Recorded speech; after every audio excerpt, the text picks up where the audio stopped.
Hi, and welcome to the second part of what I posted yesterday about Bible and science. Unfortunately, because my first video was erased, I kind of quickly went through it because I kind of didn't want to go through the second audio. Okay, so we were coming with a scientific understanding the perception, of course, from other people, science and Bible. I wasn't going to delve into it because, of course, I don't know the science completely. I do know what it says in the Bible, but I just wanted to kind of clean up some of the maybe understanding I got. So I kind of posted something yesterday that was kind of trying to carve this discussion, and it did become a discussion. So I'm going to help answer some of the concerns and questions I had about what I understand to be true. Okay. Again, it's a perception thing. I know that a lot of people were talking about this amongst themselves, and there's a back and forth. I'm not going to argue right or wrong because a whole lot needs to be understood, and I need to read a lot more in order to be able to hold people accountable or not accountable, one or the other. But luckily for me, I don't look at it that way. I recall saying I have formed my own opinions, and maybe I'm not addressing it correctly, but I'm still early into learning the scientific end of it. So I'm going to kind of give myself an exit out of this discussion because I don't know a whole lot to argue a point. But I do know what it does say in the Bible. I'm just going to say what I have learned. I don't believe it's all true, okay? This is the things I've been hearing about and reading about and following that I find interesting. And it's, again, this was to help clean up that discussion of some things I had learned in previous audios and videos. I'm not sure I'm a big believer in alien abductions. I'm not sure I can go that far with it. I know a lot of people talk about it. But then again, the Nephilim alien and demonic or fallen angel concept, okay, I guess they have different words for it. I do know there is something going on in the supernatural that would be the unseen realm. Call it a spiritual battle. For some people, they would call it something else. Whatever it is that people describe it as, I honestly think is something that is angry and evil. So, because I do believe if you're more sensitive, you're going to pick up on it more. And again, in different times in my life, I didn't pick up on things like that because I wasn't conscientious of it or wasn't really praying about a lot of that. And I think the more you do study and the more you read, the more you'll be aware of those things from a different perspective. And I know that there's a lot of people that does not lack that we don't understand it. It just, we don't really know how to describe it in words. So I apologize for anybody that probably if I ever misrepresented my point, I would apologize because I can tell you what I think, okay, and I can tell you my opinion all day long. It's nevertheless, it is to me a spiritual battle, and it is definitely in the supernatural. And let's just go according to historical record. I was just talking about the tangible things. Okay. Now, and I want to be very specific because it would be unfair to not be specific, but when I was going in through talking about again, this was really kind of rushed, and I apologize for that because I really didn't mean to rush through that audio yesterday. And I'm going to give it a little more emphasis and time. When I was talking about poof, God will show up. What I meant is not every time when we have a tragedy or something, God is just going to show up in the physical.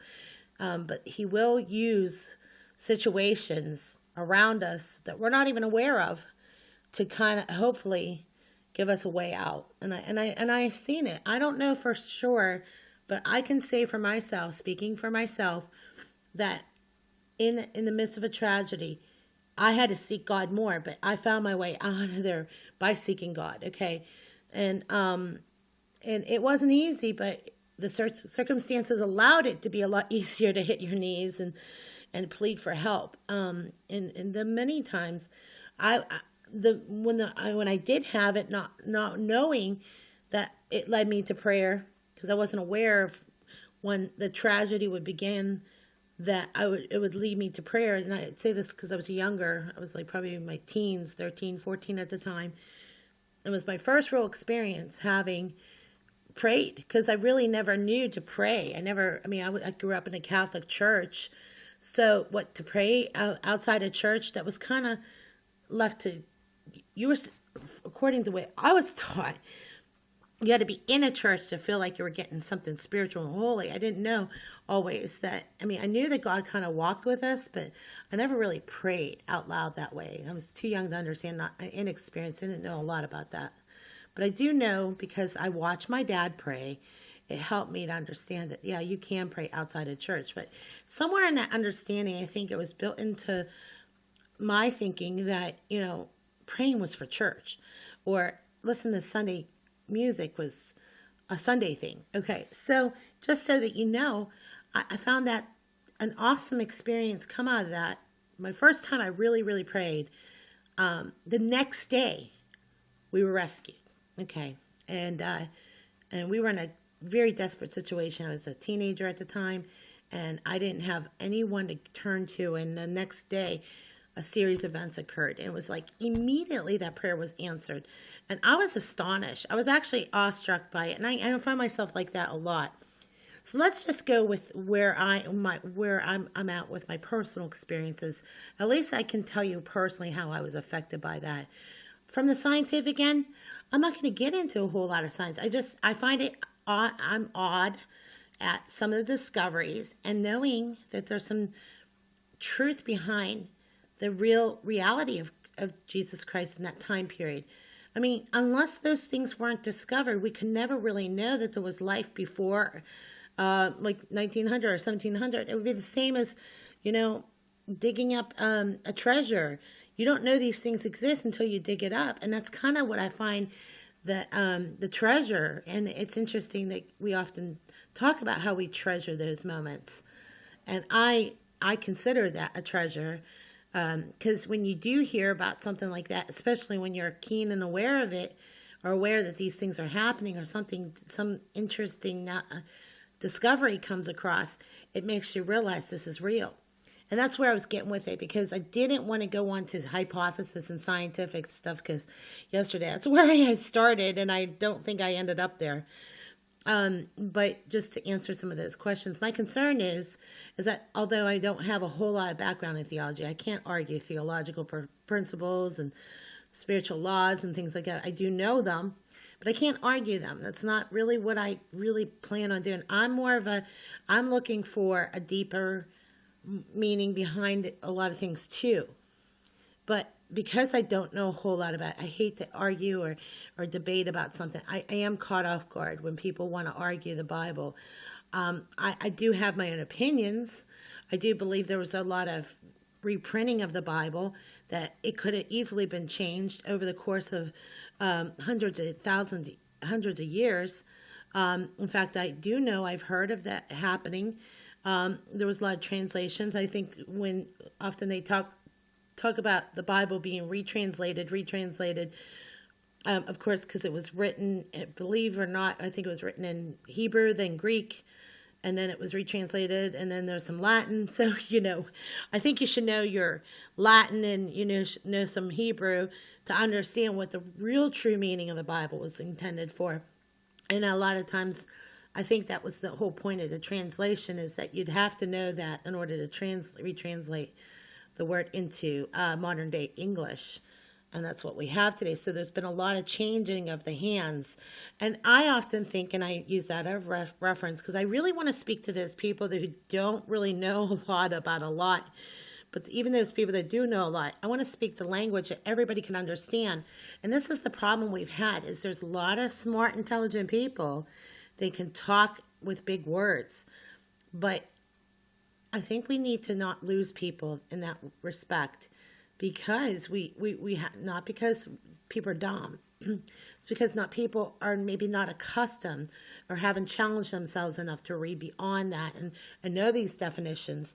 I think that's the teaching tool there, to understand that we got to talk a language that everyone can understand. A 6-year-old can understand to a 99-year-old.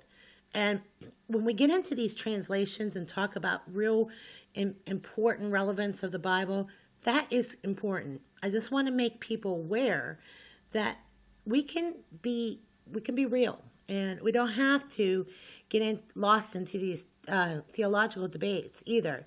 And that's what I find happening. Is let's keep it back. Let's go back to basics. I think it was said in the Bible, and I don't think they retranslated it, to have the faith like a child. And that's simply where I'm coming with that, is that you just have to believe that there's something bigger and better working in your behalf. All the other stuff, that just, you go on those bunny trails, and that's all I want to remind others, is that God is love, and we got to express that. That's what he called us to do, okay? That can be very difficult when you're having a debate, and a theological debate. And of course, that sharpens you. They keeps you keenly aware. That's good. Actually, that's helpful, but I can't be that person for...